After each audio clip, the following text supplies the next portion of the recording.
السلام علیکم۔ ہمارے چینل کے تمام ناظرین کو خوش آمدید۔ آج ہم آپ کے سامنے ایک ایسی کہانی پیش کرنے جا رہے ہیں جو محض تخیل نہیں بلکہ اپنے دور کی ایک کڑوی حقیقت ہے۔ یہ کہانی معروف ادیب عنایت اللہ صاحب کی تحریر ہے، جنہوں نے اپنے قلم کے ذریعے انسانی فطرت کے وہ پہلو بیان کیے جن پر عام طور پر بات نہیں کی جاتی۔ ہمیں امید ہے کہ آپ اسے توجہ سے سنیں گے اور آخر میں اپنی رائے سے ضرور آگاہ کریں گے۔ تو آئیے اب بات کو آگے بڑھاتے ہیں اور آج کی کہانی کی طرف چلتے ہیں۔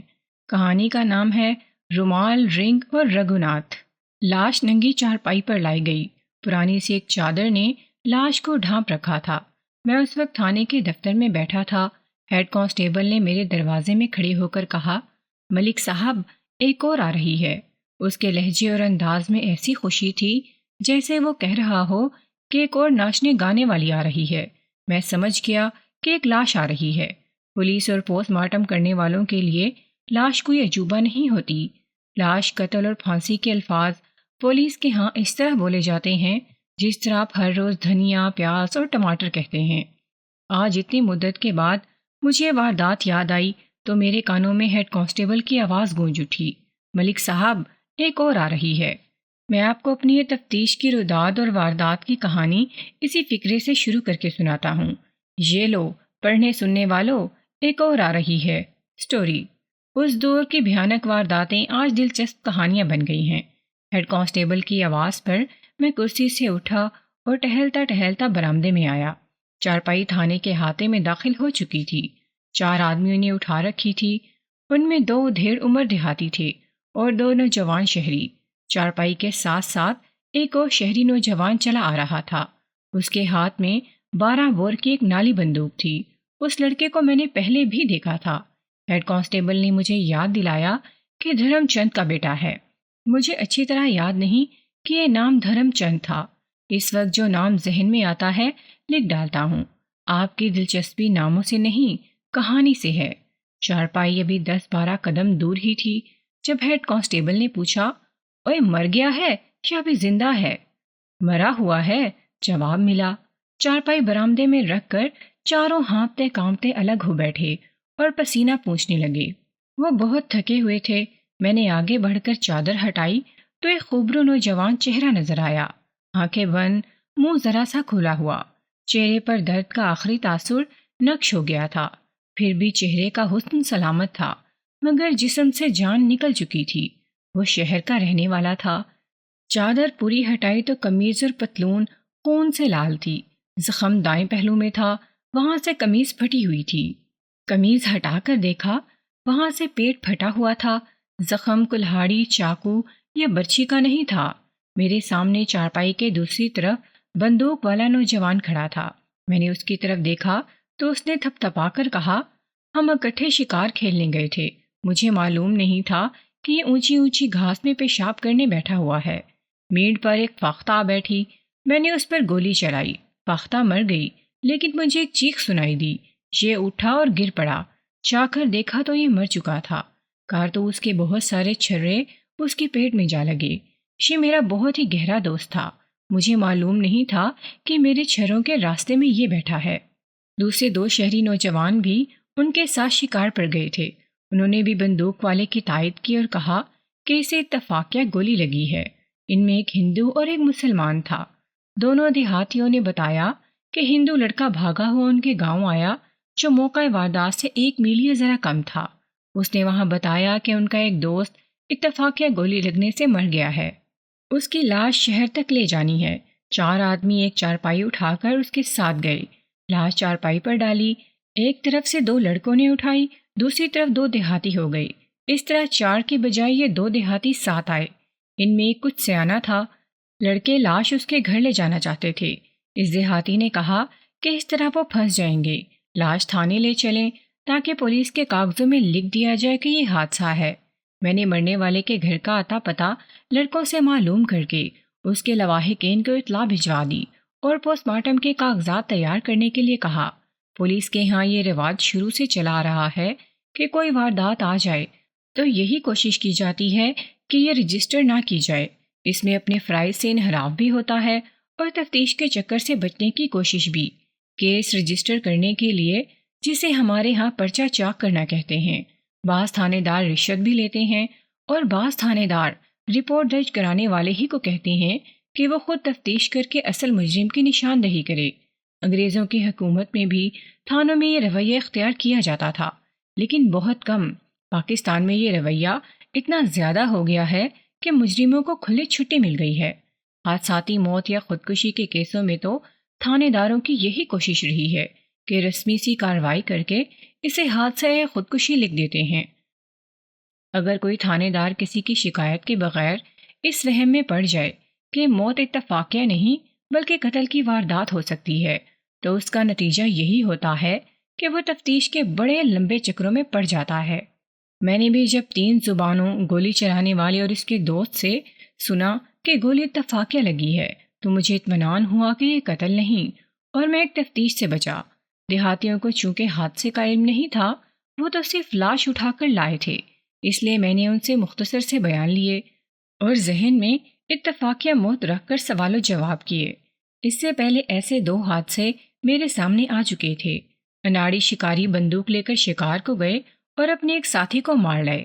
میں دفتر میں بیٹھا بیان لکھ رہا تھا، لاش پوسٹ مارٹم کے لیے لے جانے والی تھی۔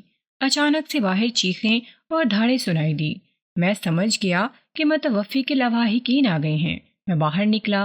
متوفی کا باپ، بڑا بھائی، ماں اور ایک جوان بہن آ گئی تھی۔ اتنے خوبرو جوان کی موت ماں اور بہنوں کو پاگل کر دیا کرتی ہے۔ یہی حالت اس کی ماں اور بہن کی ہو رہی تھی۔ باپ اور بھائی کی دھاڑیں آسمان کو ہلا رہی تھیں۔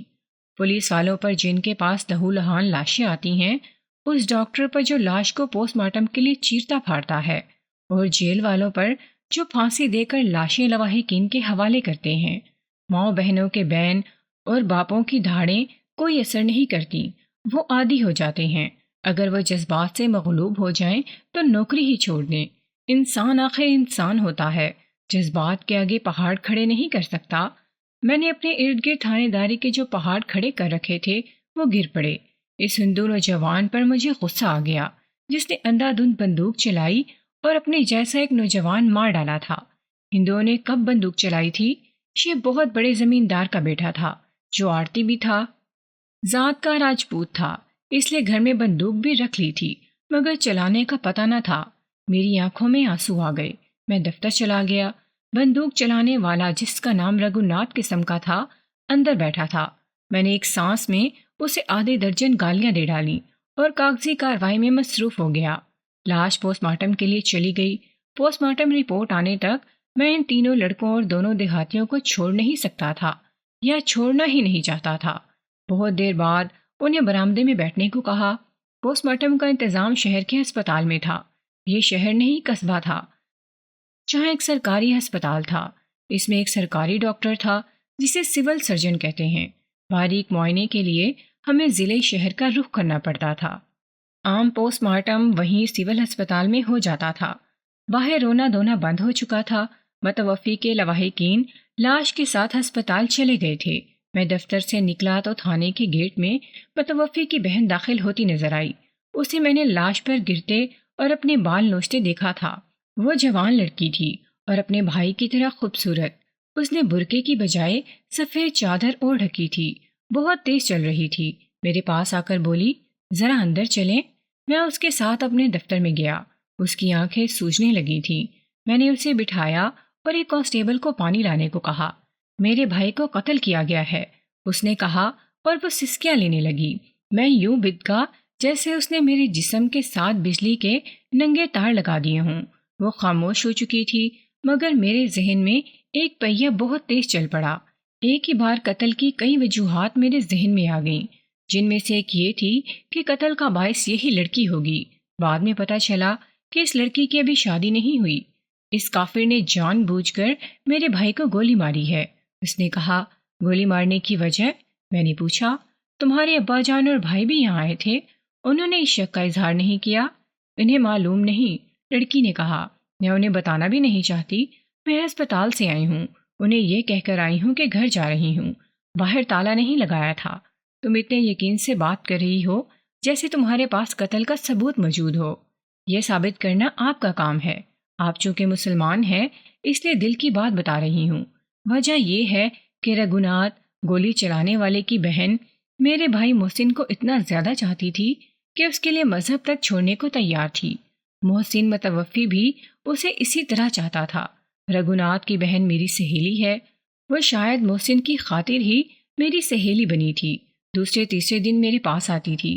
محسن بھی تھوڑی دیر کے لیے ہمارے پاس بیٹھتا تھا۔ ہر بہن کو اپنے بھائی کے ساتھ محبت ہوتی ہے، لیکن محسن کے ساتھ میری محبت کچھ اور تھی، عجیب سی بے تکلفی تھی۔ اس نے مجھے اس راز میں بھی شریک کر لیا تھا کہ وہ اس ہندو لڑکی کو اپنانا چاہتا ہے اور یہ لڑکی اس کی خاطر مذہب چھوڑنے کو بھی تیار ہے۔ لڑکی نے بھی مجھے بتا دیا تھا کہ خواہ کچھ ہو جائے وہ محسن کے ساتھ ہی شادی کرے گی۔ گھر سے بھاگنا پڑا تو محسن کے ساتھ بھاگے گی۔ محسن نے حوصلہ قائم رکھا تو وہ اعلانیہ مذہب چھوڑ کر ہمارے گھر آ جائے گی۔ میں ان کی محبت میں حائل نہیں ہوتی تھی۔ میں نے دیکھ لیا تھا کہ محبت نے انہیں پاگل کر رکھا ہے۔ وہ باہر بھی ملتے ہوں گے؟ میں نے پوچھا۔ ہاں، اس نے جواب دیا۔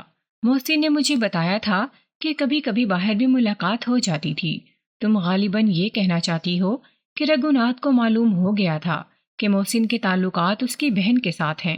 میں نے کہا، اور رگھوناتھ نے محسن کو دانستہ گولی مار کر کہہ دیا ہے کہ گولی اتفاقیہ لگی ہے۔ بالکل یہی، لڑکی نے کہا۔ میرے پاس کوئی ثبوت نہیں کہ ایسا ہوا ہے۔ میں اس شک پر بات کر رہی ہوں کہ اس عمر میں لڑکے لڑکیاں جذبات سے اندھے ہو کر احتیاط نہیں کرتے۔ ان کی ملاقاتیں چونکہ باہر بھی ہوتی تھیں، اس لیے یہ ممکن ہے کہ رگھوناتھ کو علم ہو گیا ہو۔ آپ شاید جانتے ہوں گے کہ رگھوناتھ کا باپ زمیندار اور آڑتی ہے، اور یہ خاندان دوسرے ہندوؤں سے مختلف ہے۔ دوسرے ہندوؤں میں قتل کی جرت نہیں ہوتی۔ لڑکی خاصی ذہین اور وسیع دماغ والی معلوم ہوتی تھی۔ اس میں پردے میں بیٹھے رہنے والی لڑکیوں والی جھجک نہیں تھی۔ اس کی ایک وجہ یہ تھی کہ اس کا جوان بھائی قتل ہو گیا تھا، اور دوسری یہ کہ وہ کھاتے پیتے خاندان کی اور صاحب حیثیت باپ کی بیٹی تھی۔ میں نے اس سے پوچھا کہ محسن نے کبھی اس کے ساتھ ذکر کیا تھا کہ رگھوناتھ کو اپنی بہن اور محسن کے تعلقات کا علم ہو گیا ہے۔ اس نے کہا کہ محسن نے کبھی ایسی بات نہیں کی تھی۔ لڑکی نے یہ بھی بتایا کہ اس کے والدین کو معلوم نہیں کہ محسن اور اس ہندو لڑکی کا دوستانہ ہے۔ میں مان نہیں سکتی کہ رگھوناتھ کو علم نہ ہوا ہو۔ اس نے کہا، تم یہ بات شک کے بنا پر کہہ رہی ہو؟ جی ہاں، اس نے کہا، یہ میرا شک ہے۔ مجھے معلوم نہیں کہ آپ اس میں دلچسپی لیں گے یا نہیں۔ اگر آپ نے اسے صرف حادثہ لکھ دیا تو… اس کے ہونٹ کانپنے لگے۔ اس نے نیچے والا ہونٹ دانتوں میں لے لیا اور اچانک سر میز پر مار کر اس بری طرح روئی کہ میرا سینہ ہل گیا۔ میں نے اس کے سر پر ہاتھ پھیرا، تسلی دلاسا دیا اور کہا، میں پوری دلچسپی لوں گا، اسے حادثہ نہیں لکھوں گا۔ اس نے جس طرح اچانک سر میز پر پھینکا تھا، اسی طرح اچانک سر اٹھایا۔ اس کے آنسو بہہ رہے تھے، ہچکیاں رک گئیں۔ اس نے دانت پیس کر کہا، اگر آپ نے اس کافر کو حادثہ کہہ کر رہا کر دیا تو کل ہی اس کی لاش اس تھانے میں آئے گی اور آپ مجھے زندہ نہیں پکڑ سکیں گے۔ آپ کو میری لاش ملے گی۔ ابھی کہہ کر دیکھ لیں کہ موت اتفاقیہ ہے۔ رگھوناتھ باہر بیٹھا ہے، اسے مجھ سے چھڑا لینا۔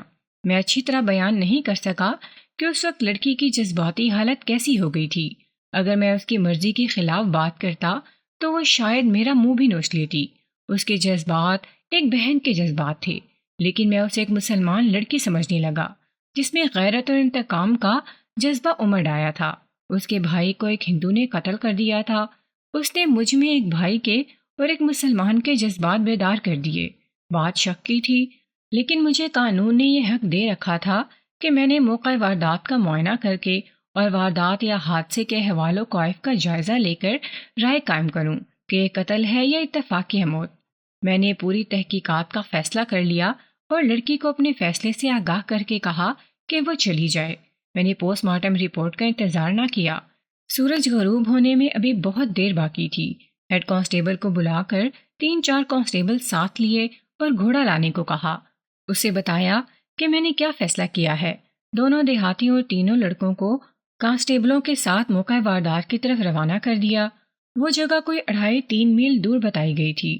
میں بھی گھوڑے پر سوار ہو کر روانہ ہو گیا۔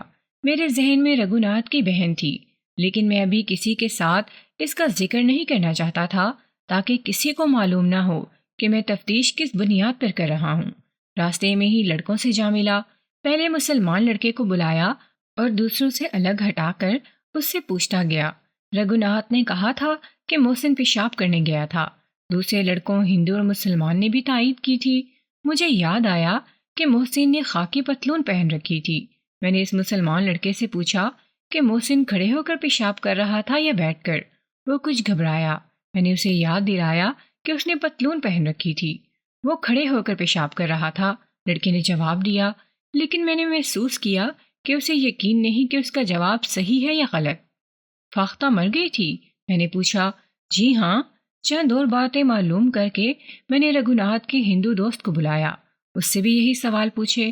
اس نے بھی یہی جواب دیے جو اس کا مسلمان دوست دے چکا تھا۔ انداز اس کا بھی گھبراہٹ والا تھا۔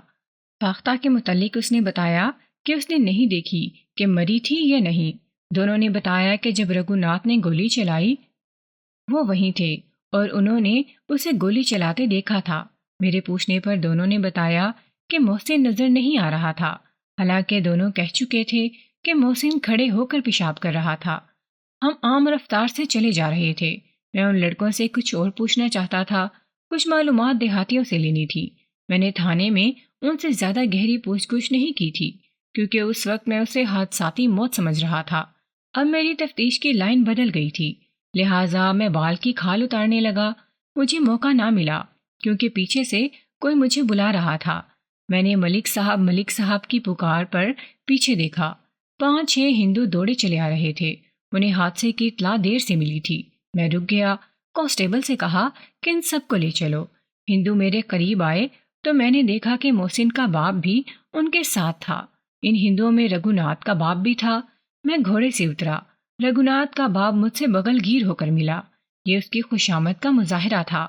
دوسرے بھی اس طرح جھک کر ملے جیسے میں تھانے دار نہیں، انگریز ڈپٹی کمشنر ہوں۔ مجھے ابھی بھی پتہ چلا ہے کہ یہ حادثہ ہو گیا ہے، رگھوناتھ کے باپ نے کہا، اور یہ بھی پتہ چلا ہے کہ بیچارے محسن کو اتفاقیہ گولی لگی ہے۔ ہم تھانے گئے، معلوم ہوا آپ ادھر آ گئے ہیں۔ ہسپتال گئے، ان سے محسن کے باپ سے ملے۔ یہ بیچارے کہتے ہیں کہ میرا بیٹا تقدیر سے اتفاقیہ مارا گیا ہے۔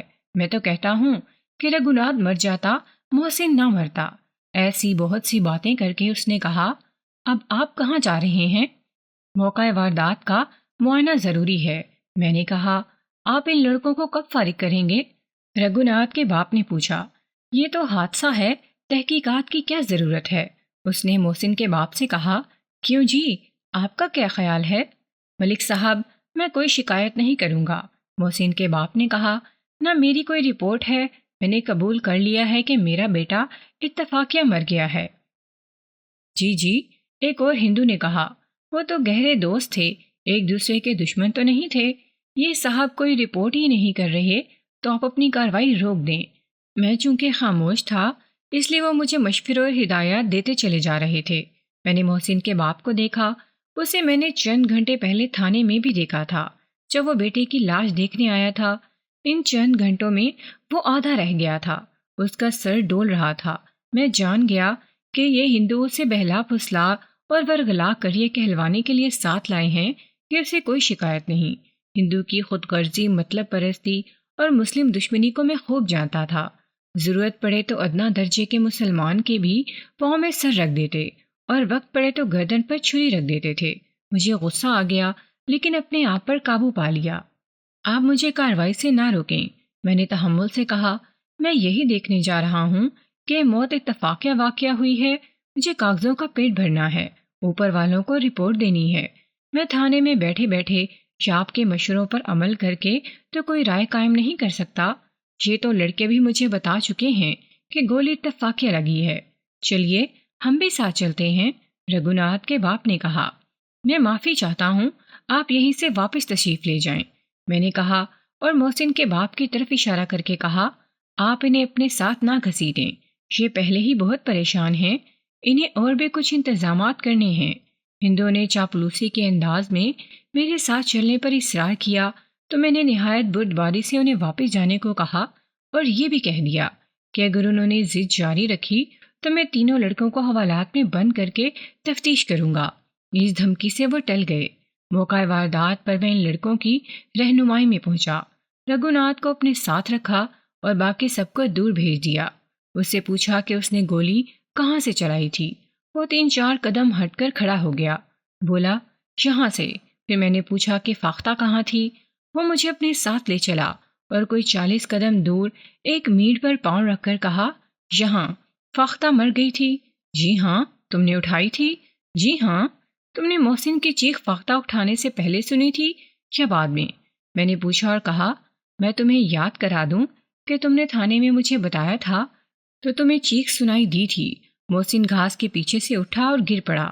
میں نے دوڑ کر فاختہ اٹھائی، اس نے جواب دیا۔ پھر محسن کو دیکھا۔ تم نے دوست کو اٹھانے سے پہلے فاختہ کو اٹھانا زیادہ ضروری سمجھا؟ میں نے کہا، یہ نوجوان ہندو راجپوت عقل مند بھی لگتا تھا اور دلیر بھی، لیکن قتل جیسے جرم کے لیے جس عقل کی ضرورت ہوتی ہے وہ کسی پیشہ ور قاتل میں ہی ہو سکتی ہے۔ رگھوناتھ نے منہ کھول کر مجھے دیکھا اور اس کے چہرے کا رنگ بھی بدل گیا۔ گھبراؤ نہیں بھائی، تم شکاری ہو۔ میں نے کہا، شکاری کو شکار کے ساتھ جو دلچسپی ہوتی ہے وہ دوست کے ساتھ نہیں ہو سکتی۔ میں اس واردات کو قتل کہہ دیا ہے۔ میرا شک پختہ ہو گیا تھا کہ موت اتفاقیہ یا حادثاتی نہیں۔ رگھوناتھ نے فاختہ کی جو جگہ مجھے دکھائی وہاں کوئی ایسا نشان نہیں تھا جس سے پتہ چلتا کہ یہاں ایک فاختہ 12 بور کے کارتوس کے چھروں سے مری ہے۔ وہاں 2-3 چھوٹے پر ہونے چاہیے تھے، ذرا سا خون ہوتا۔ اگر یہ دونوں چیزیں نہ ہوتیں تو چھرے زمین پر بھی لگے ہوتے۔ 40 گز دور تک چھرے پھیل جاتے ہیں۔ تم نے فائر کھڑے ہو کر کیا تھا یا بیٹھ کر؟ کھڑے ہو کر، اس نے جواب دیا۔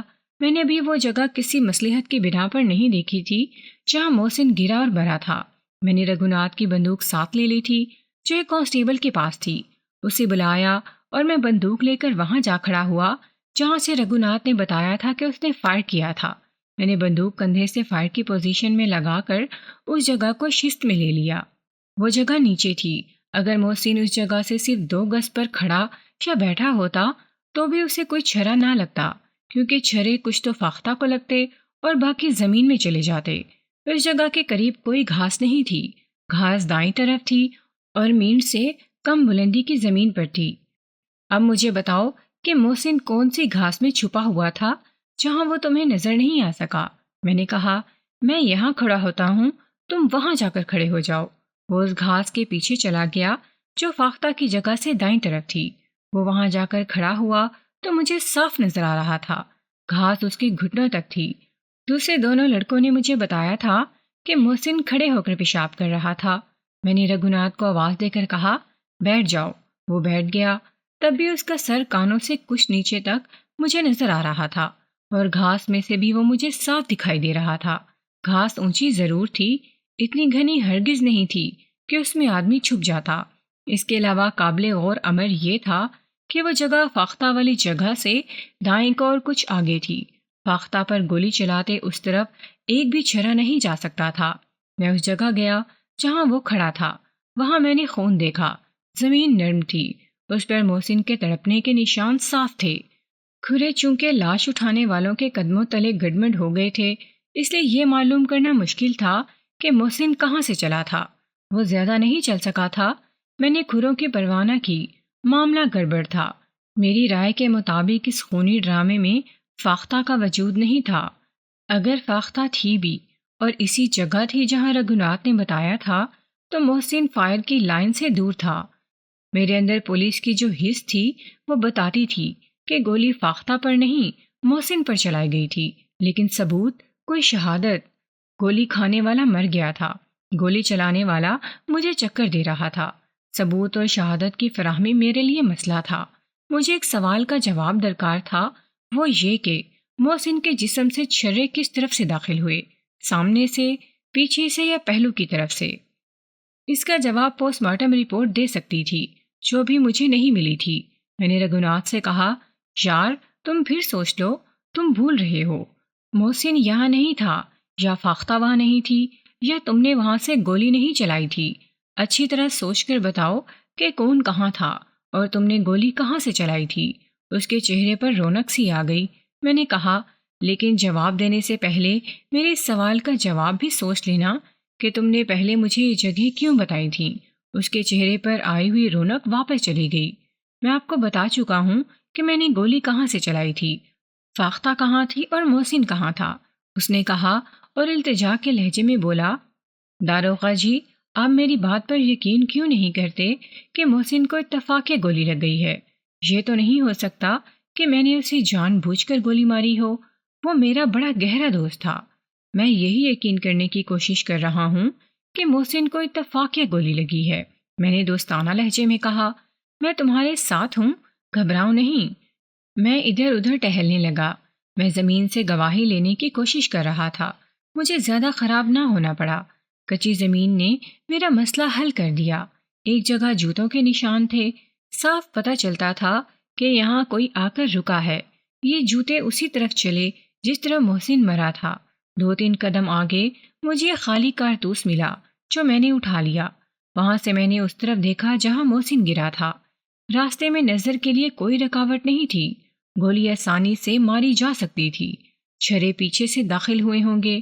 اگر محسن ادھر دیکھ رہا ہوتا تو رگھوناتھ اس پر فائر نہ کرتا۔ اس جگہ سے گھاس تک رگھوناتھ کے جوتوں کے نشان تھے۔ تم نے یہاں سے گولی چلائی تھی؟ میں نے رگھوناتھ سے کہا، اور یہ تمہارا آخری کارتوس ہے۔ اس کے چہرے کا رنگ لاش کی طرح سفید ہو گیا۔ اس نے مجھے جھٹلانے کی کوشش کی لیکن اس کی زبان اس کا ساتھ نہیں دے رہی تھی۔ میں نے اسے ایک کانسٹیبل کے حوالے کر دیا اور مسلمان لڑکی کو بلایا۔ میں نے یہ طے کر لیا تھا کہ ان سے پوری تفتیش یہاں نہیں کروں گا۔ میں نے دیکھ لیا تھا کہ یہ قتل کی واردات ہے۔ البتہ کسی لمحے یہ شک ہوتا تھا کہ لڑکے ڈر گئے ہیں اور وہ اوٹ پٹانگ باتیں کر رہے ہیں۔ یہ اتفاقیہ حادثہ ہی ہو سکتا ہے۔ اگر یہ قتل کی ہی واردات تھی تو مجھے یہ بھی معلوم کرنا تھا کہ دوسرے 2 لڑکے بھی اعانت جرم کے مجرم ہیں یا نہیں۔ قتل کی صورت میں وہ رگھوناتھ کی سکیم میں شامل ہوں گے۔ مسلمان نوجوان میرے پاس آیا تو میں نے اس سے پوچھا، تمہیں شاید معلوم ہوگا کہ میں مسلمان ہوں۔ جی مجھے معلوم ہے، اور مجھے معلوم ہے کہ تم بھی مسلمان ہو، میں نے کہا، اور ہم دونوں کو معلوم ہے کہ مسلمان نوجوان ایک ہندو کے ہاتھوں مارا گیا ہے۔ تو آؤ دوست سچی باتیں کرتے ہیں۔ میرے سوال کا جواب دینے سے پہلے خواہ 1 گھنٹہ سوچو، میں پورا موقع دوں گا، لیکن بلا سوچے جواب نہ دینا۔ سچ بتاؤ، جب رگھوناتھ نے فائر کیا تھا تم کہاں تھے؟ میں رہٹ پر پانی پینے چلا گیا تھا، اس نے رہٹ کی طرف اشارہ کر کے جواب دیا۔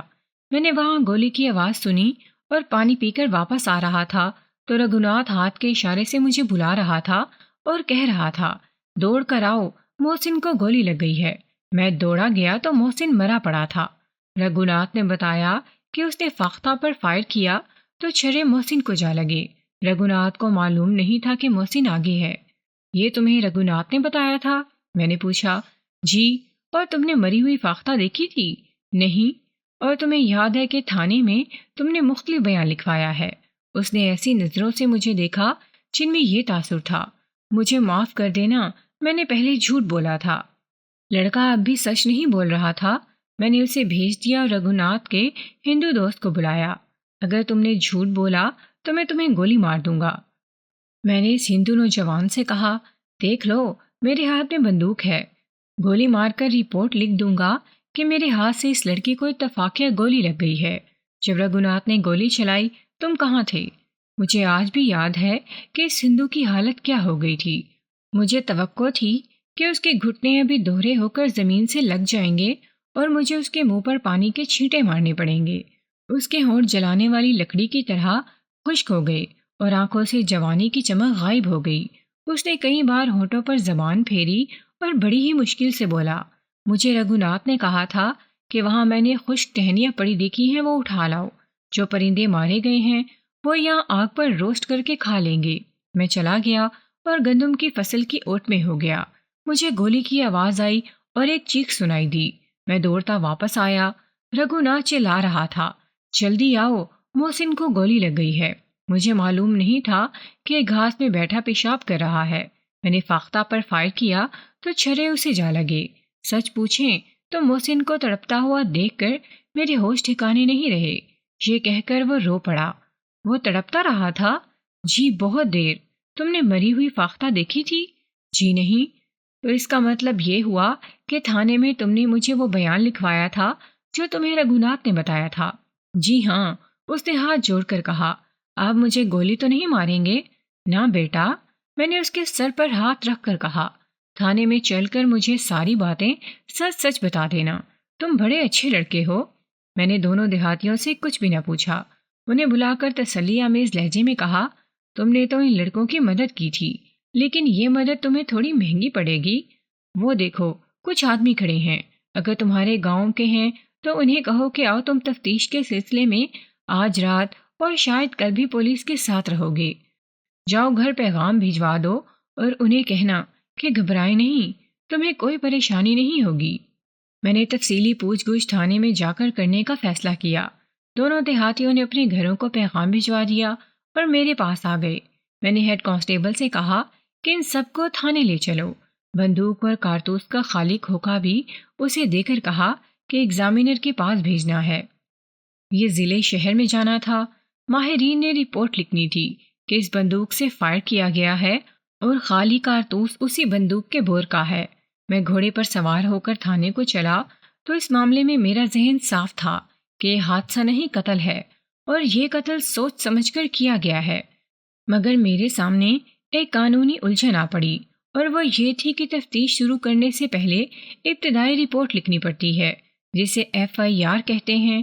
یہ رپورٹ اس کے نام سے لکھی جاتی ہے جو تھانے میں رپورٹ لے کر آتا ہے۔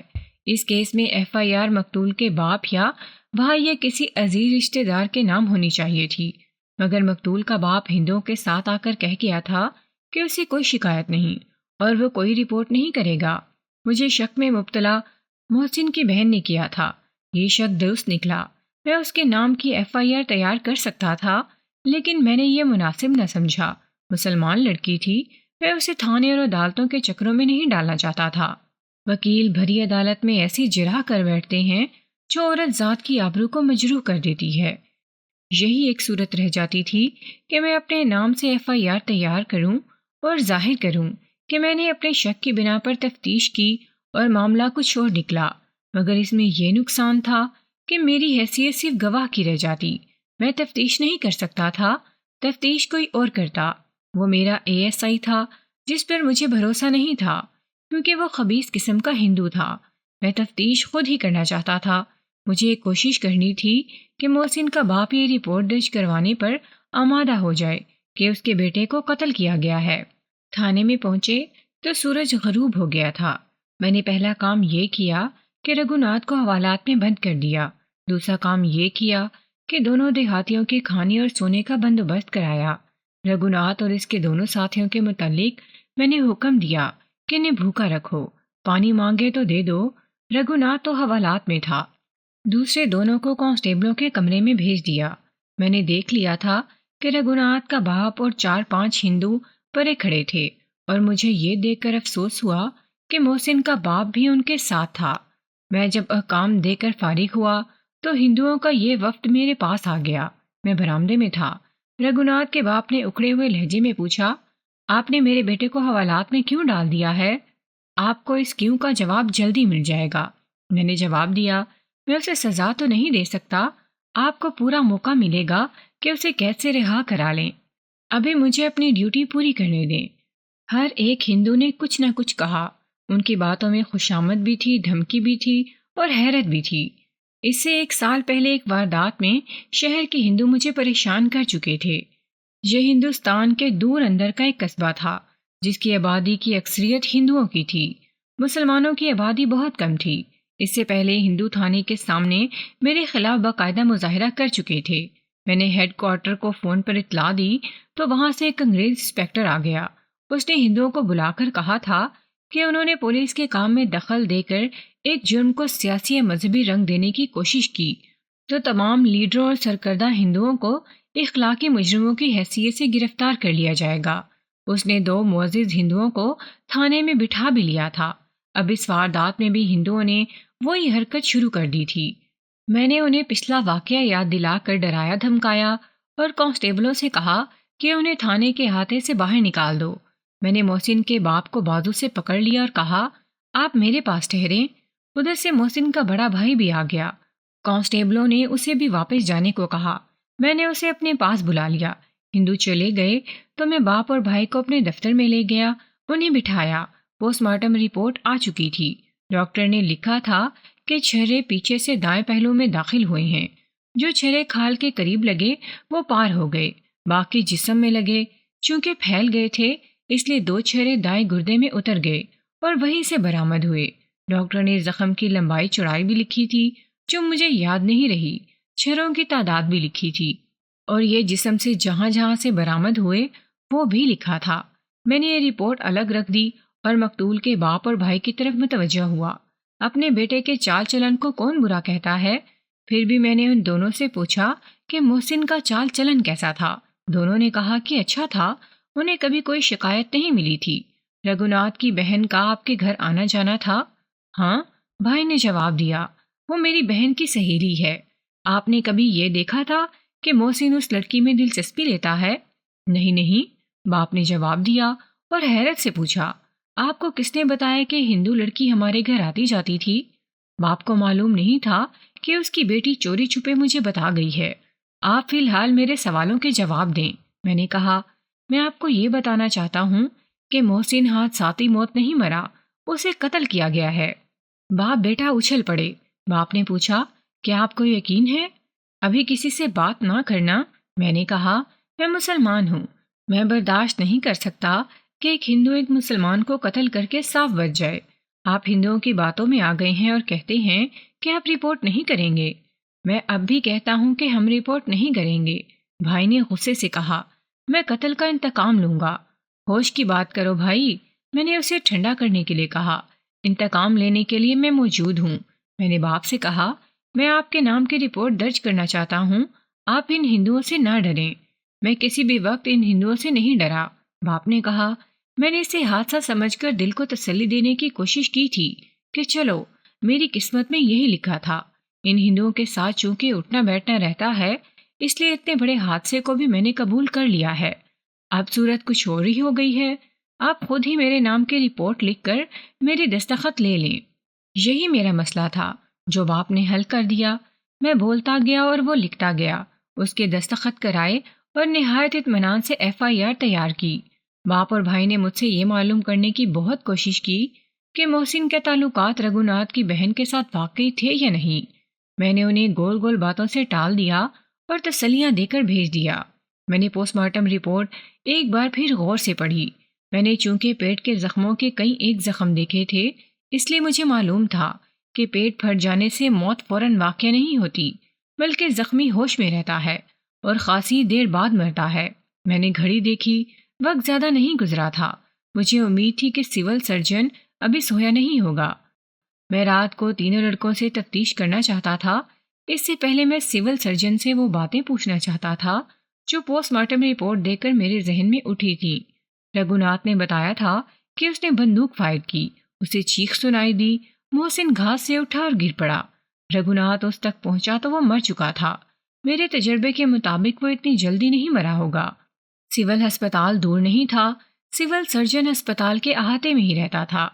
اوبرین نام کا عیسائی تھا اور بہت ہی اچھا انسان۔ اس کے دروازے پر دستک دی تو وہ خود ہی باہر آ گیا، مجھ سے ہاتھ ملا کر پوچھا، میں اپنی فیملی کو آج کے پوسٹ مارٹم کی کہانی سنا رہا تھا اور میں مکمل کہانی سننے آیا ہوں، میں نے کہا اور اس کے ساتھ اندر چلا گیا۔ اس کی بیوی اور 3 بچے میرے پیچھے پڑ گئے، کہتے تھے کہ اس آدمی کو کس طرح گولی لگی ہے اور اسے کیوں گولی ماری گئی ہے۔ میں نے انہیں کہانی سنا دی اور ڈاکٹر اوبرین سے پوچھا کہ اس قسم کے زخم سے کیا انسان فوراً مر سکتا ہے؟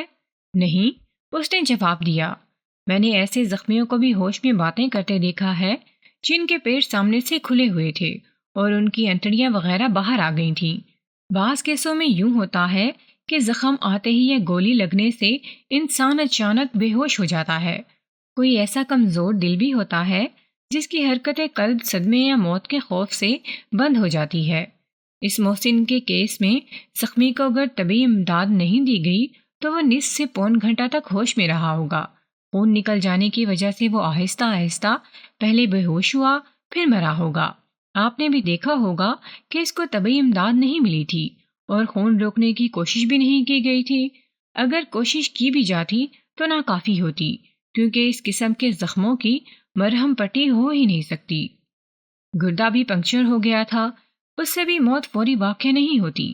میں یہی سننا چاہتا تھا۔ میرے دماغ میں یہ آئی تھی کہ مقتول نے مرنے سے پہلے کوئی بات کی ہوگی۔ یہ بتانا ناممکن تھا کہ گولی لگنے اور مرنے کا درمیانی عرصہ کتنا تھا۔ البتہ ڈاکٹر نے لکھا تھا کہ پوسٹ مارٹم کے وقت مقتول کو مرے تقریباً 3 گھنٹے گزر چکے تھے۔ میں نے ڈاکٹر اوبرین کے ساتھ مل کر ان 3 گھنٹوں کو یوں تقسیم کیا۔ لاش تھانے میں آئی تو لاش لانے والوں سے مختصر باتیں کی اور لاش کو اسپتال تک پہنچنے اور پوسٹ مارٹم شروع ہونے تک 1.5 گھنٹہ گزرا ہوگا۔ موقع واردات سے تھانے تک لاش کو پہنچنے میں 1 گھنٹہ اور چند منٹ۔ موقع واردات سے لڑکا بھاگا گیا اور اس کے ساتھ 4 آدمی آئے۔ لاش چارپائی پر ڈالی اور اٹھائی۔ اس میں نصف یا پون گھنٹہ صرف ہوا ہوگا۔ ڈاکٹر اوبرین نے کہا تھا کہ چھرے جسم میں داخل ہونے سے نصف یا پون گھنٹہ بعد محسن مرا ہوگا۔ اس کا مطلب یہ تھا کہ ہم نے وقت کا جو تعین کیا ہے اسے جس طرح تقسیم کیا وہ صحیح تھا۔ مقتول دیہاتیوں کے آنے پر مرا ہوگا اور ہو سکتا ہے اس وقت بے ہوش ہو، اور یہ بھی ہو سکتا ہے کہ محسن ان کے آنے سے 1 آدھ منٹ پہلے مرا ہو۔ ڈاکٹر اوبرین نے اپنے علم و تجربے کے مطابق میری خوب رہنمائی کی۔ وہ خود بھی مخلص اور محنتی آدمی تھا، اس لیے مخلص اور محنتی آدمی کی قدر کرتا تھا۔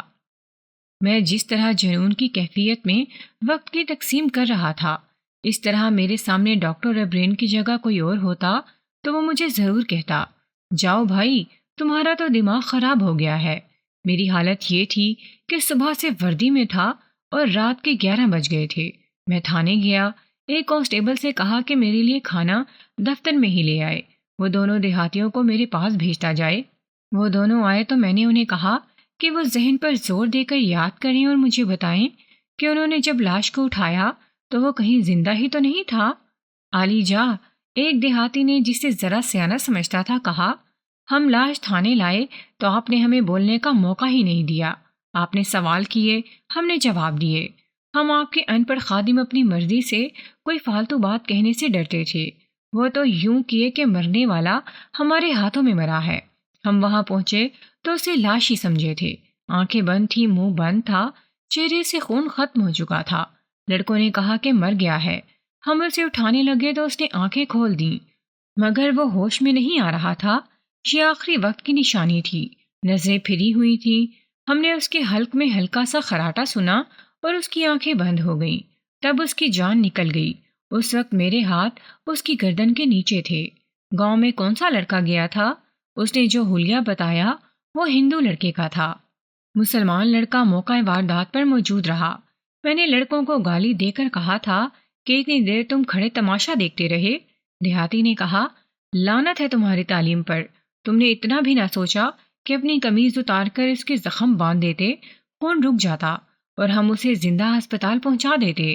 ان لڑکوں نے کچھ بھی نہیں کہا تھا۔ ان سے کچھ اور باتیں پوچھی اور انہیں رخصت کر دیا۔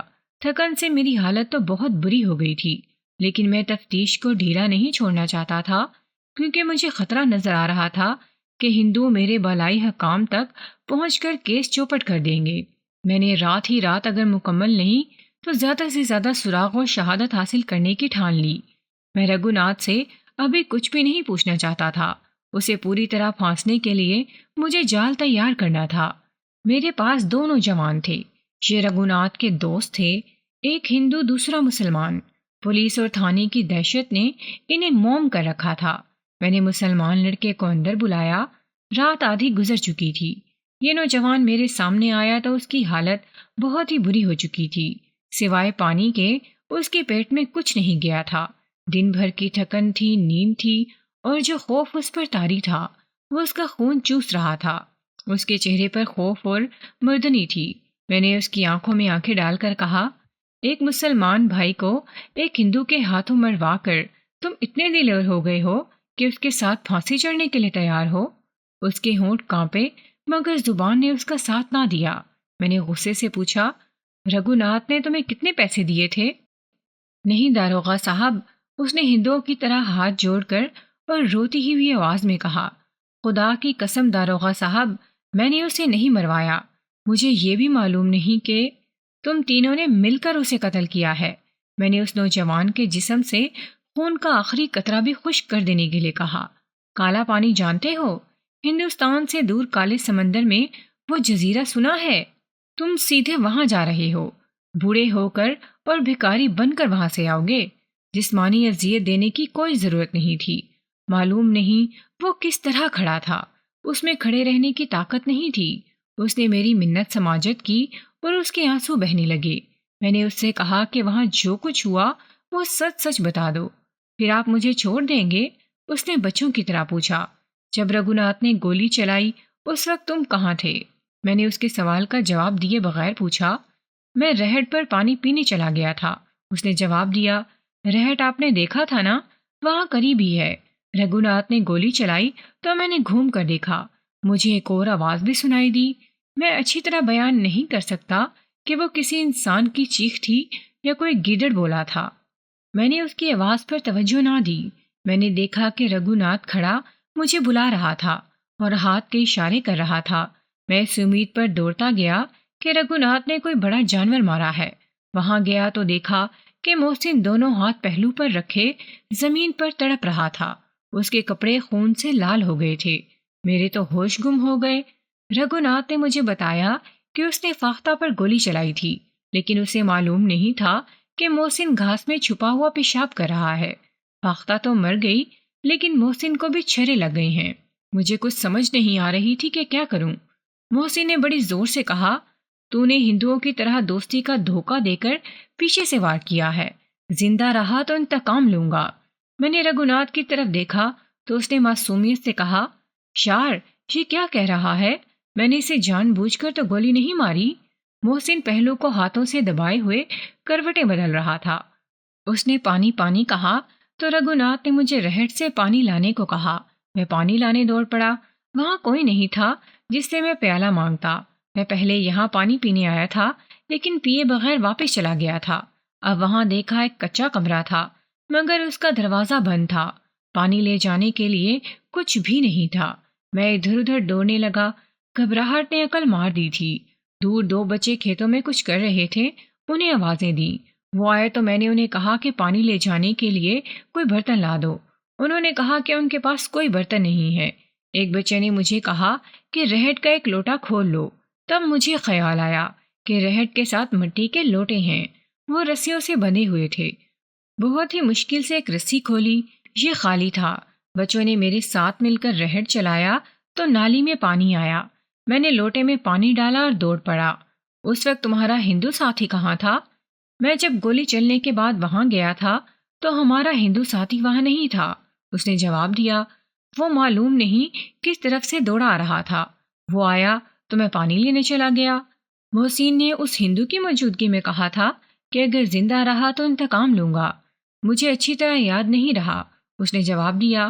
ہو سکتا ہے میں کچھ اور باتیں بھی بھول گیا ہوں۔ آپ تصور کریں جی کہ ہمارا ایک اتنا اچھا دوست زمین پر پڑا تڑپ رہا تھا، اس کا خون بہہ رہا تھا، وہ مر رہا تھا، مجھے تو چکر آنے لگے تھے۔ میں پانی لے کر گیا تو محسن کا جسم ساکن ہو گیا تھا۔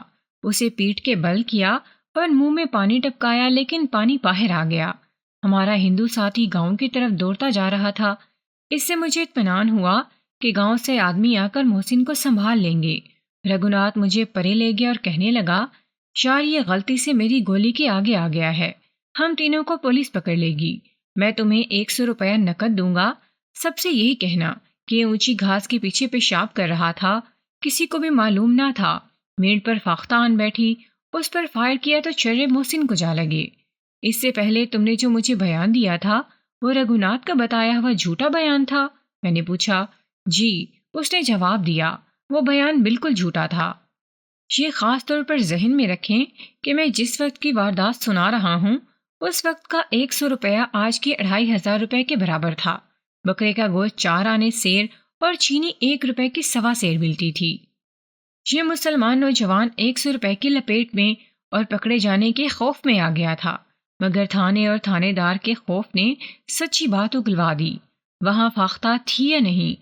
قرآن پاک کی قسم مجھے بالکل علم نہیں، اس نے جواب دیا۔ مجھے تو اپنا ہوش نہیں رہا تھا، فاختہ کا خیال کیسے آتا؟ اب مجھے کچھ اور باتیں اسی طرح صحیح صحیح بتا دو، میں نے کہا۔ پھر میں تمہیں کھانا کھلاؤں گا اور بڑے اچھے بستر میں سلا دوں گا اور صبح چھٹی دے دوں گا۔ اس نے پانی مانگا اور کہنے لگا، میرے ابا جان تھانے کے گیٹ میں کھڑے ہیں، اتنی رات گزر گئی ہے، وہ وہیں کھڑے ہیں، آپ انہیں بلا کر تسلی دے سکتے ہیں؟ میں نے کانسٹیبل سے پانی لانے اور اس کے باپ کو یہاں لانے کو کہا۔ اس کا باپ سخت خوفزدہ حالت میں قدم سوچ سوچ کر اٹھاتا میرے دروازے تک آیا۔ میں نے اسے اندر بلا کر کہا کہ اس کے بیٹے کو میں نے صرف شہادت کے لیے روک رکھا ہے، یہ صبح گھر آ جائے گا۔ باپ کے آنسو نکل آئے، شاید اطمینان کے آنسو تھے۔ میں نے اسے کہا کہ وہ بے فکر ہو کر گھر چلا جائے۔ وہ اپنے بیٹے کے سر پر ہاتھ پھیر کر چلا گیا۔ اس سے بیٹے کا حوصلہ قائم ہو گیا۔ اس نے پانی بھی پی لیا تھا۔ محسن کے ساتھ تمہاری دوستی کتنی گہری تھی؟ بہت گہری، اس نے جواب دیا۔ ہم ایک دوسرے کو دل کی باتیں بھی بتایا کرتے تھے۔ پھر رگھوناتھ کی بہن کے متعلق محسن نے تمہیں کچھ نہ کچھ ضرور بتایا ہوگا۔ اس نے مجھے حیرت سے پھٹی ہوئی آنکھوں سے دیکھا۔ وہ مجھے اس وقت جادوگر سمجھ رہا تھا جس نے یہ بھی معلوم کر لیا تھا کہ محسن کے مراسم رگھوناتھ کی بہن کے ساتھ تھے۔ وہ تو محسن پر جان بھی قربان کرنے کو تیار رہتی تھی۔ اس نے بتایا، بہت خوبصورت لڑکی ہے۔ چال چلن کی کیسی ہے؟ جہاں تک میں جانتا ہوں وہ اخلاق کی صاف ہے، اس نے جواب دیا۔ محسن کے سوا کسی سے آنکھ نہیں ملاتی۔ ماں باپ نے اس کی شادی ایک بہت بڑے زمیندار کے بیٹے کے ساتھ طے کر دی تھی، لیکن لڑکی نے صاف جواب دے دیا۔ اس کی اور محسن کی ملاقاتیں باہر کہیں ہوتی تھیں؟ جی ہوتی تھیں، اس نے کہا۔ آپ نے ندی کے کنارے پرانا مندر دیکھا ہے نا؟ وہاں ہندو عورتیں جاتی ہیں اور ندی میں نہاتی بھی ہیں۔ رگھوناتھ کی بہن بھی جاتی ہے، لیکن وہ مندر کے اندر نہیں جاتی۔ محسن ایک جگہ اس کے انتظار میں ہوتا ہے، وہ جگہ اوٹ میں ہے، لڑکی وہاں چلی جاتی تھی۔ رگھوناتھ کو معلوم ہوگا؟ نہیں، اس نے جواب دیا۔ محسن نے کبھی ذکر نہیں کیا تھا۔ محسن اور رگھوناتھ کی دوستی کتنی گہری تھی؟ خاصی گہری، اس نے جواب دیا۔ ہم چاروں گہرے دوست تھے۔ میں نے یہ معلوم کرنے کے لیے کہ رگھوناتھ کو اپنی بہن اور محسن کے متعلق معلوم تھا یا نہیں پوچھا، کبھی رگھوناتھ اور محسن کی لڑائی جھگڑا نہیں ہوا تھا؟ مجھے شک تھا کہ رگھوناتھ نے محسن سے اپنی بہن کے ساتھ دوستی لگانے کا انتقام لیا ہے۔ اب اس لڑکے نے بتایا کہ اس لڑکی نے ایک رشتہ ٹھکرا دیا تھا، تو میرا شک پکا ہو گیا کہ رگھوناتھ نے محسن کو راستے سے ہٹایا ہے۔ لڑکے نے جواب دیا، کوئی 1 مہینہ گزرا رگھوناتھ اور محسن کی کہیں لڑائی ہوئی تھی۔ محسن نے مجھے بتایا تھا کہ اس نے رگھوناتھ کی ٹھکائی کی ہے، لیکن یہ لڑائی رگھوناتھ کی بہن کی وجہ سے نہیں ہوئی تھی۔ وجہ یہ تھی کہ رگھوناتھ ایک شریف مسلمان گھرانے کی لڑکی کو بدنام کرتا رہتا تھا کہ اس لڑکی کے ساتھ اس کی دوستی ہے۔ محسن نے یہ یقین کر کے کہ لڑکی شریف ہے اور رگھوناتھ جھوٹ بولتا ہے، رگھوناتھ کو کہیں مارا پیٹا تھا۔ میں نے یہ لڑائی نہیں دیکھی تھی، میں نے یہ دیکھا کہ محسن اور رگھوناتھ کی بات چیت بند ہو گئی تھی۔ 5-6 دن گزرے، رگھوناتھ نے مجھے کہا کہ یار محسن خواہ ناراض ہو گیا ہے، ہمارا سمجھوتا کرا دو۔ میں نے اور اس ہندو لڑکے نے ان کی پھر سے دوستی کرا دی۔ اس کے 2-3 روز بعد رگھوناتھ نے کہا کہ کسی روز شکار کے لیے چلیں گے۔ اسی کے پروگرام پر ہم شکار کو گئے اور یہ حادثہ ہو گیا۔ میں چکرا گیا، یہ معاملہ کچھ اور لگتا تھا۔ میں شریف مسلمان لڑکی اور رگھوناتھ اور محسن کی لڑائی کو نظر انداز نہیں کر سکتا تھا۔ میرے پوچھنے پر اس لڑکے نے بتایا کہ اس لڑکی کا ایک بھائی ہے جس کی عمر 16 سال کے لگ بھگ ہے۔ رگھوناتھ اسے دوست بنانے کی کوشش کرتا تھا۔ اس لڑکے نے ہی محسن سے کہا تھا کہ رگھوناتھ اسے اور اس کی بہن کو پریشان اور بدنام کرتا ہے۔ یہ مسلمان لڑکی پردہ نہیں کرتی تھی۔ میں نے اس گھرانے کا آتا پتہ لے لیا۔ اس مسلمان نوجوان نے کئی راز بتا دیے۔ محسن نے مرنے سے پہلے کہا تھا کہ زندہ رہا تو انتقام لوں گا۔ رگھوناتھ اور محسن کی لڑائی بھی نیا اور کارآمد انکشاف تھا۔ میں نے اس لڑکے کو کانسٹیبل کے ساتھ یہ کہہ کر بھیج دیا کہ کچھ کھانے کو ہے تو اسے دو اور اپنے کمرے میں آرام اور عزت سے سلا دو، اور ہندو لڑکے کو میرے پاس بھیج دو۔ یہ ہندو نوجوان میرے سامنے آیا تو اس کی حالت مسلمان سے کہیں زیادہ خراب تھی۔ رات کا پچھلا پہر تھا۔ وہ برآمدے میں دیوار کے سہارے بھوکا بیٹھا رہا تھا۔ بھوک کی بجائے اس پر دہشت غالب تھی۔ اندر آتے ہی اس نے رونا شروع کر دیا اور قسمیں کھانے لگا کہ اس کا کوئی قصور نہیں۔ میں نے اسے اور زیادہ ڈرایا اور کہا کہ اگر اس نے جھوٹ بولا تو میں اسے پھانسی کے تختے پر کھڑا کر دوں گا۔ پھر اسے بتایا کہ پھانسی کس طرح دی جاتی ہے اور پھانسی پانے والے کی کیا حالت ہوتی ہے۔ یہ تشریح سن کر اس نے منہ کھول کر زور زور سے رونا شروع کر دیا۔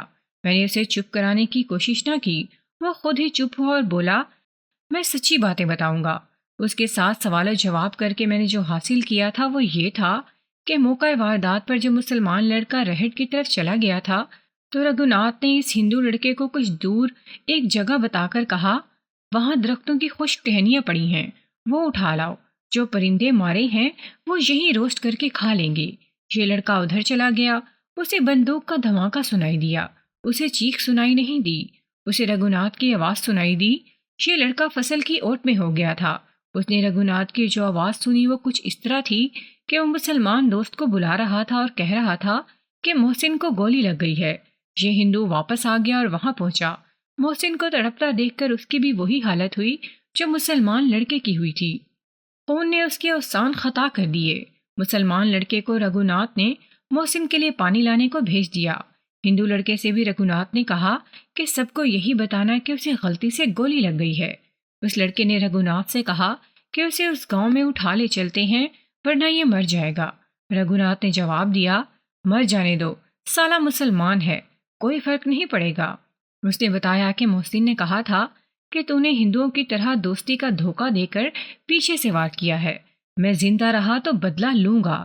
اس وقت مسلمان لڑکا آ چکا تھا اور اس کے فوراً بعد محسن بے ہوش ہو گیا۔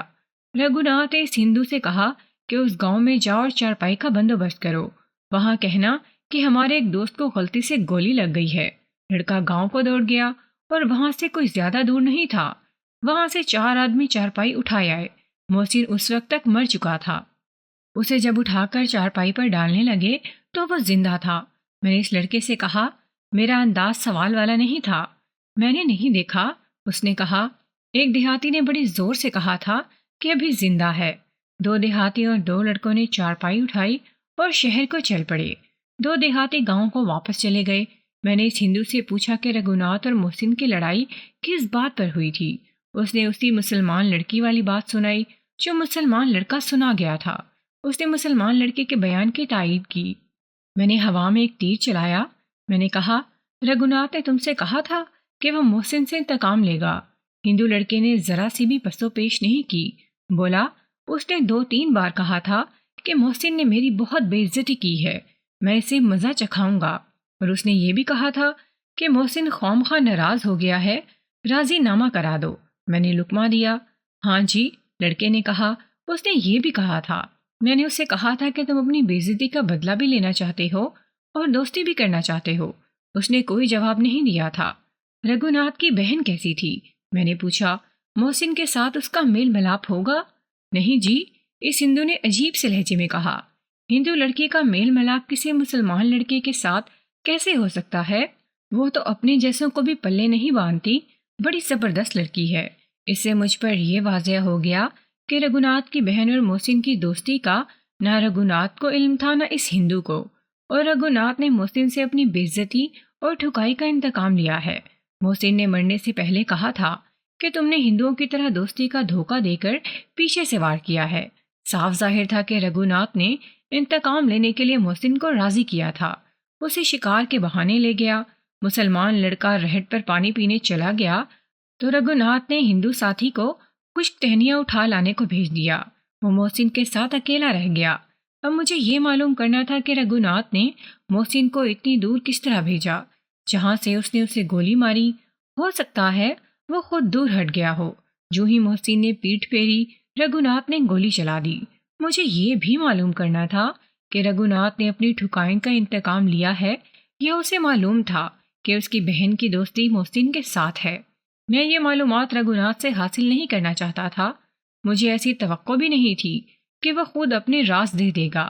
میں اسے الٹا لٹکا کر اس کا سینہ رازوں سے خالی کر سکتا تھا، لیکن اس طریقے سے لیے ہوئے اقبالی بیان عدالت میں جا کر بے جان ہو جاتے ہیں۔ مجھے یہ باتیں گواہوں سے کہلوانی تھیں۔ اس ہندو لڑکے سے میں نے معلومات کا آخری قطرہ بھی نچوڑ لیا۔ وہ نوجوان تھا، نیند نے اسے ادموا کر دیا تھا، اس میں غلط بیانی کی ہمت نہیں تھی۔ میں نے اسے کانسٹیبلوں کے کمرے میں سونے کے لیے بھیج دیا۔ میری اپنی حالت بگڑ رہی تھی، سحر طلوع ہو رہی تھی۔ میں نے ہیڈ کانسٹیبل کو اس مسلمان لڑکی کے گھر کا پتہ بتایا جسے رگھوناتھ پریشان کرتا تھا۔ ہیڈ کانسٹیبل سے کہا کہ اس لڑکی کے چھوٹے بھائی کو ایسے طریقے سے ساتھ لے آئے کہ وہ گھبرائے یا ڈرے نہیں۔ اسے کہنا کہ رگھوناتھ اور محسن کی جو لڑائی ہوئی تھی اس کے متعلق معلوم کرنا ہے۔ ہیڈ کانسٹیبل کو معلوم تھا کہ کون سے فرد کو کس طرح تھانے لایا جاتا ہے۔ میں ذرا آرام کے لیے چلا گیا۔ 10 بجے کے بعد کا وقت تھا جب میں تھانے میں آیا۔ ASI سے کہا کہ وہ ملزم کے ریمانڈ کا انتظام کرے۔ مسلمان لڑکی کا بھائی آ چکا تھا۔ میں نے اسے اپنے دفتر میں بلایا تو اپنے خوف کو چھپا نہ سکا۔ وہ خوبصورت لڑکا تھا، رنگت سفیدی مائل گندمی، عمر 16 سے کم ہی ہوگی۔ میں نے سب سے پہلے اس کے دل اور ذہن سے خوف دور کیا اور اسے یہ تاثر دیا کہ میں مسلمان کی حیثیت سے اس کی بہن کی بے عزتی کا انتقام لوں گا۔ ایسی بہت سی باتیں کی تو لڑکی کے چہرے کا اصل رنگ واپس آ گیا۔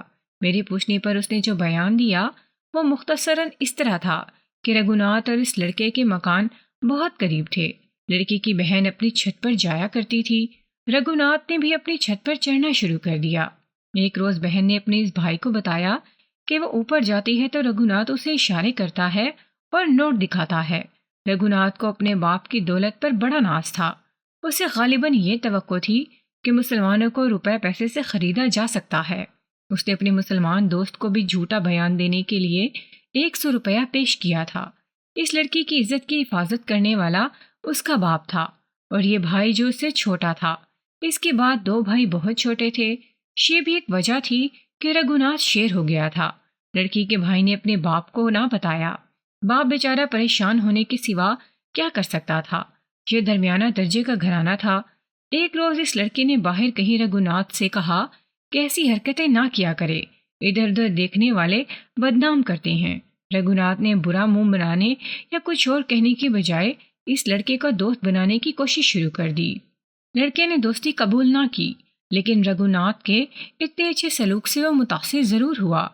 کچھ دن بعد لڑکے کو اس کی بہن نے ایک ریشمی رومال دیا اور بتایا کہ وہ چھت پر گئی تو رگھوناتھ نے رومال کے ساتھ پتھر باندھ کر اس کی طرف پھینکا ہے۔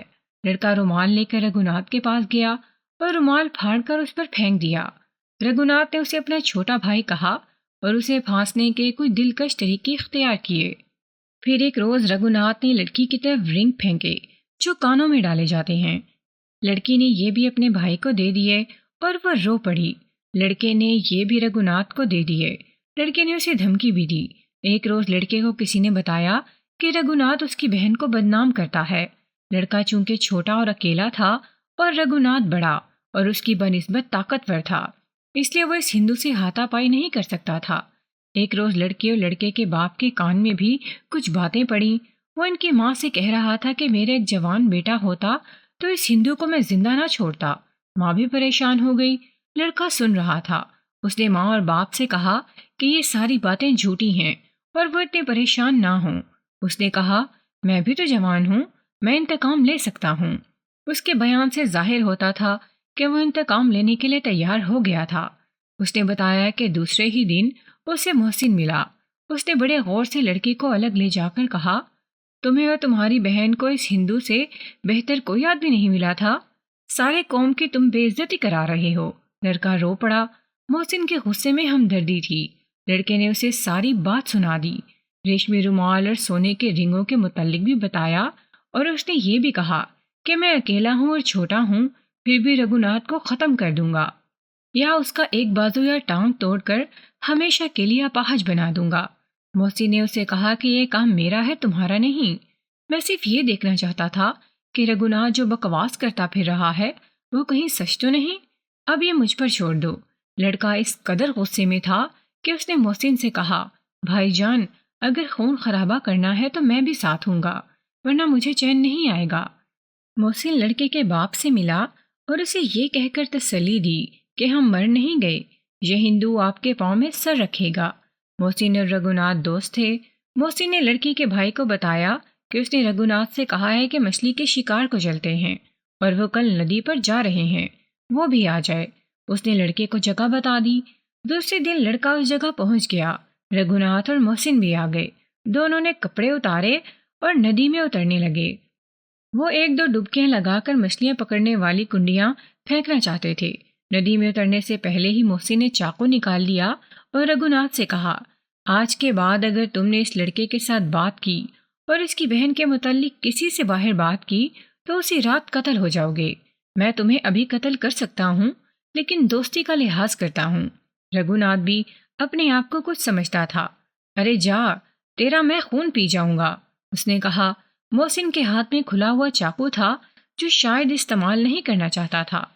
اس نے رگھوناتھ کا بازو پکڑ کر مروڑا اور دونوں گتھم گتھا ہو گئے۔ لڑکی کے بھائی نے پیچھے سے رگھوناتھ کی دونوں ٹانگیں پکڑ کر پیچھے کو اٹھا دیں۔ اوپر سے ہندو محسن پر گر پڑا۔ اس وقت محسن کے چاقو کی نوک رگھوناتھ کے سینے پر لگی۔ وہ گرا۔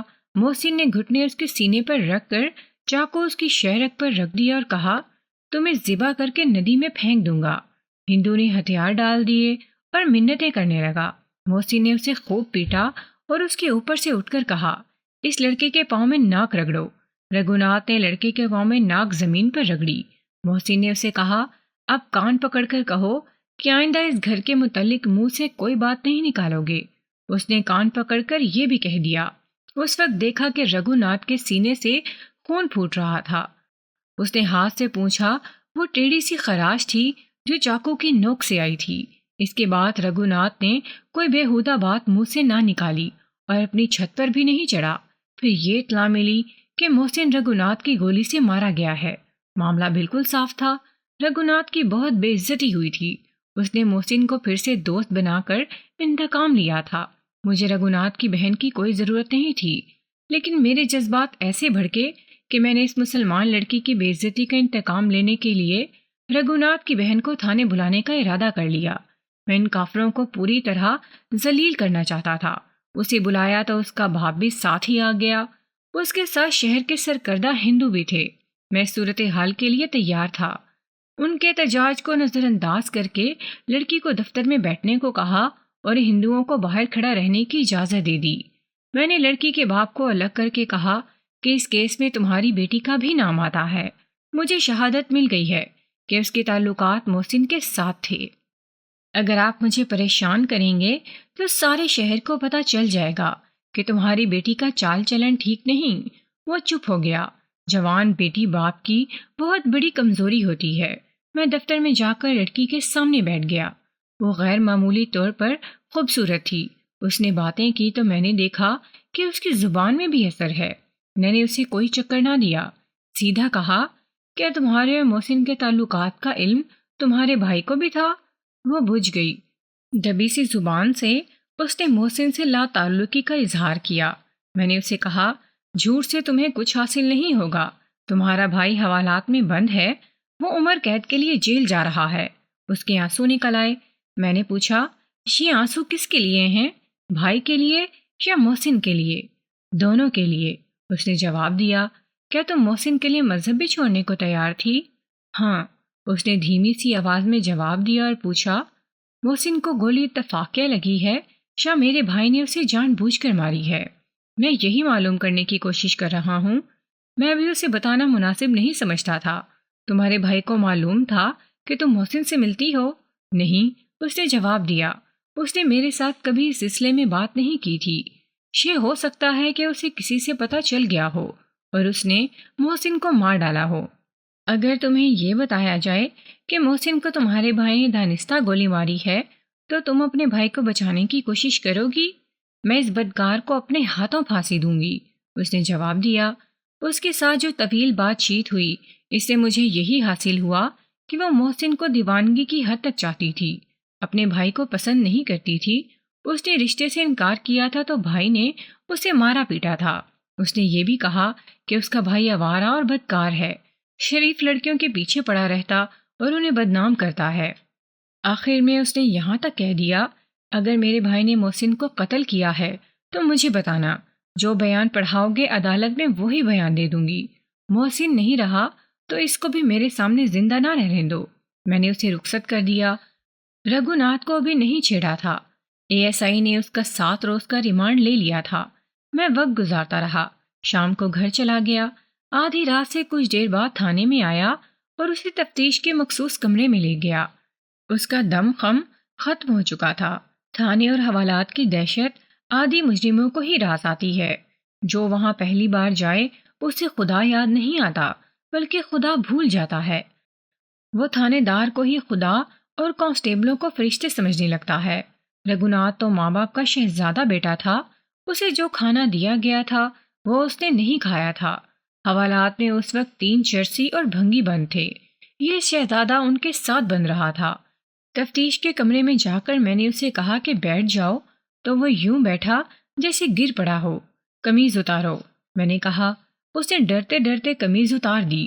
اس کے سینے پر ٹیڑھی خراش کا نشان ابھی موجود تھا۔ 1 ہی مہینہ پہلے محسن کے چاقو سے اسے خراش آئی تھی۔ یہ خراش کیسے آئی؟ میں نے پوچھا۔ اس کا منہ کھل گیا، بات نہ نکلی۔ میں نے اپنا سوال دہرایا تو اس نے منہ بند کر لیا۔ خاموشی اس کا جرم ثابت کر رہی تھی۔ تم نے اس خراش کا انتقام گولی سے لیا؟ میں نے کہا۔ پکے راجپوت ہو، میں نے انتقام نہیں لیا، اس نے التجا کے لہجے میں کہا۔ میں نے اسے دیکھا نہیں تھا، وہ اگر زندہ رہتا تو تم سے انتقام لیتا، میں نے کہا۔ اس نے مرنے سے پہلے کہا تھا نا؟ وہ خاموشی سے مجھے دیکھتا رہا۔ میں نے کہا، وہاں کوئی فاختہ نہیں تھی۔ وہ پھر بھی خاموش رہا۔ مجھے اچانک غصہ آ گیا۔ میں نے اس کے سر کے بال مٹھی میں لے کر اس قدر زور سے مروڑے کہ اس کی چیخیں نکل گئیں۔ تم نے ایک شریف لڑکی کی طرف رومال اور رنگ پھینکے اور اسے بدنام کیا، میں نے کہا۔ محسن تمہیں قتل کر سکتا تھا، تم نے اسے دھوکے میں قتل کیا۔ میں نے یہ جتنی باتیں کہی تھیں ان کا وہ اعتراف کر بھی لیتا تو عدالت میں اسے کوئی نقصان نہ ہوتا، نہ مجھے کوئی فائدہ ملتا، لیکن تھانے میں ملزم کو صرف ایک ایسی بات کہہ دو جس کے متعلق اسے امید ہو کہ کسی کو معلوم نہیں، تو وہ ہتھیار ڈال دیتا ہے۔ اسے تو میں نے بہت سی باتیں کہہ دی تھیں جنہیں وہ راز سمجھتا تھا۔ کہو تو تمہارے جرم کی پوری کہانی سنا دوں، میں نے کہا، لیکن مجھ سے سنو گے تو سیدھا پھانسی کے تختے پر لے جاؤں گا، اگر خود سنا دو گے تو بچا لوں گا۔ کچھ اور چکنی چپڑی کچھ دھمکی آمیز باتیں کہہ سن کر میں نے اسے اس کے جرم کی تفصیل بھی سنا دی تاکہ اسے شک نہ رہے۔ اس نے مجھ سے پوچھا کہ اگر وہ اقبال جرم کر لے تو میں اسے کیا فائدہ دوں گا؟ عدالت میں لے جا کر صاف بچا لوں گا۔ میں نے وہی جھوٹ بولا جو میں ہر تفتیش میں بولا کرتا تھا۔ میں نے اسے کہا، میں اپنی ڈیوٹی پوری کر رہا ہوں، کیس عدالت میں بھیج کر اپنی جان چھڑا لوں گا اور ایسا انتظام کروں گا کہ تم بھی باہر آ جاؤ گے۔ مجھے کیا، 2 آدمیوں کو قتل کر دو۔ بہرحال یہ پولیس کے جال ہوتے ہیں جو ملزم کی قسم کے مطابق استعمال کیے جاتے ہیں۔ یہ قسم جیسی تھی میں نے ویسا جال پھینکا اور اس نے سب کچھ بتا دیا۔ اس نے ان بیانات کی تصدیق کی جو میں دیہاتیوں اور دونوں لڑکوں سے لے چکا تھا۔ اس نے اعتراف کیا کہ وہ اس مسلمان لڑکی کے پیچھے پڑا رہا ہے۔ اس نے رومال اور رنگ پھینکے تھے اور اس نے لڑکی کو بلا وجہ بدنام کیا تھا۔ لڑکی نے اس کی طرف کبھی دیکھا بھی نہیں تھا۔ اس نے اعتراف کیا کہ محسن نے اسے مارا پیٹا اور اس کی شہرک پر چاقو رکھ دیا تھا۔ اس نے لڑکی کے پاؤں میں ناک رگڑنے اور کان پکڑنے کا بھی اعتراف کیا اور کہا کہ اس نے اسی وقت انتقام کا ارادہ کر لیا تھا۔ وہ دھوکے سے وار کرنا چاہتا تھا۔ اسے محسن دھوکے میں مچھلی کے شکار کے لیے لے گیا۔ رگھوناتھ نے بھی شکار کا دھوکہ دینے کا ارادہ کیا۔ اس نے لڑکوں کے بیان کے مطابق بتایا کہ ان کی مدد سے اس نے محسن کے ساتھ پھر دوستی کر لی، اس سے معافی مانگی اور ایک روز اس کے کہنے سے چاروں شکار کو گئے، تھوڑے سے پرندے مارے۔ پھر موقع واردات پر اس نے دیکھا کہ مسلمان لڑکا پانی پینے چلا گیا ہے تو اس نے ہندو لڑکے کو خوش ٹہنیاں لانے کے بہانے دور بھیج دیا۔ وہاں کوئی خوش ٹہنی نہیں تھی۔ وہ بھی چلا گیا تو رگھوناتھ نے ایک درخت کی طرف اشارہ کر کے محسن سے کہا کہ اس کے نیچے جا کر دیکھو، کبوتر یا فاختہ کا جوڑا آ کر بیٹھا ہے۔ محسن ادھر چلا گیا۔ کچھ دور گیا تو پیچھے سے رگھوناتھ نے اس پر فائر کر دیا۔ انسان کو مارنے کے لیے بڑا مضبوط دل گردہ چاہیے۔ فائر کرتے رگھوناتھ کے ہاتھ کانپ گئے، اس لیے چھرے دائیں بائیں پہلو میں جا لگے تھے۔ اسے نشانہ سرکا لیا تھا۔ وہ گرا تو رگھوناتھ نے شور مچا دیا اور دونوں لڑکوں کو بتایا کہ اسے غلطی سے گولی لگ گئی ہے۔ وہ اسی مقصد کے لیے، یعنی گواہی کے لیے، ان دونوں لڑکوں کو ساتھ لے گیا تھا۔ اس نے بیان دیا کہ محسن مرتا نہیں تھا۔ وہ محسن کو گاؤں تک لے جا سکتا تھا لیکن نہ لے گیا۔ مسلمان دوست کو اس نے پانی لانے کے لیے بھیج دیا اور ہندو سے کہا کہ سالہ مسلمان ہے، مرنے دو۔ پھر محسن بے ہوش ہو گیا۔ تب اس نے ہندو سے کہا کہ گاؤں میں جاؤ اور چارپائی لاؤ۔ چارپائی آنے تک وہ زندہ تھا، پھر مر گیا۔ اس قتل سے تمہیں ایک فائدہ ہوا ہے، میں نے کہا۔ اب تمہاری بہن اپنا مذہب چھوڑ کر مسلمان نہیں ہوگی۔ اس نے حیران سا ہو کر مجھے دیکھا لیکن میں نے اسے کچھ نہ بتایا۔ اقبال جرم مجسٹریٹ قلم بند کیا کرتا ہے، اس لیے قانون میں ضابطۂ فوجداری کی دفعہ 164 ہے۔ ملزم کو مجسٹریٹ کے حوالے کر دیا جاتا ہے۔ مجسٹریٹ اسے اپنے کمرے میں بٹھا کر کہتا ہے کہ وہ اس فیصلے میں آزاد ہے کہ اقبال جرم کرے یا نہ کرے۔ اگر نہ کرے تو بتا دے۔ اس صورت میں ملزم کو پولیس کے حوالے نہیں کیا جاتا بلکہ جیل کی حوالات میں بھیج دیا جاتا ہے۔ اس کے بعد مقدمہ عدالت میں جاتا ہے اور یہ فرض پولیس کا ہے کہ اقبال جرم کے بغیر جرم ثابت کرے۔ میں رگھوناتھ کو مجسٹریٹ کے پاس لے گیا۔ 4 گھنٹے بعد مجسٹریٹ نے مجھے بلا کر بتایا کہ ملزم نے کہا ہے کہ آپ نے تھانے میں اس پر تشدد کیا ہے، جس سے گھبرا کر اس نے اوٹ پٹانگ بیان دے دیا تھا۔ وہ اب اقبال جرم ریکارڈ کرانے سے انکار کر رہا ہے۔ میرے ساتھ ایسا کبھی نہیں ہوا تھا، لیکن یہ مجسٹریٹ ہندو تھا۔ میرے ASI نے رگھوناتھ کے باپ کو بتا دیا تھا کہ میں کون سے مجسٹریٹ کے پاس جا رہا ہوں۔ قصبے میں کوئی مجسٹریٹ نہیں تھا، مجھے ضلع کے شہر میں جانا تھا جہاں دفعہ 30 کے مجسٹریٹ تھے۔ رگھوناتھ کا باپ وہاں جا پہنچا اور مجسٹریٹ نے اس لڑکے کو بچانے کا بندوبست کر دیا، مگر یہ ہندوؤں کی بھول تھی۔ میں نے اقبال جرم پر ہی بھروسہ کبھی نہیں کیا تھا۔ میری شہادت کافی تھی، گواہ مضبوط تھے، سیشن جج ایک انڈین تھا۔ بڑا ہنگامہ خیز مقدمہ تھا۔ سیشن کورٹ نے عمر قید کی سزا سنا دی، جو ہائی کورٹ نے اپیل میں 7 سال کر دی۔ کہانی کا اختتام ہو چکا ہے، لیکن یہاں پہ میں آپ لوگوں کو کچھ باتیں کہنا چاہوں گی کہ یہ بات واضح رہنی چاہیے کہ آپ نے جو کچھ سنا وہ ایک کہانی تھی جو ایک خاص کردار کے نقطہ نظر سے بیان کی گئی۔ اس کا مقصد کسی مذہب، قوم یا کسی بھی طبقے کی توہین یا منفی تصویر پیش کرنا ہرگز نہیں۔ دنیا کے ہر معاشرے میں اچھے اور برے لوگ موجود ہوتے ہیں، اور کسی ایک واقعہ کردار پورے مذہب یا قوم سے جوڑنا درست نہیں۔ ہم سب انسان ہیں، اور احترام، برداشت اور باہمی سمجھ بوجھ ہی ایک بہتر معاشرے کی بنیاد ہے۔ اگر کہانی کے کسی حصے سے کسی کی دل آزاری ہوئی ہے تو اسے ایک ادبی بیان سمجھا جائے، نہ کہ حقیقت یا عمومی رائے۔ آپ سب کی رائے ہمارے لیے قابل احترام ہے۔ شکریہ کہ آپ نے وقت دیا اور کہانی کو توجہ سے سنا۔ خدا حافظ۔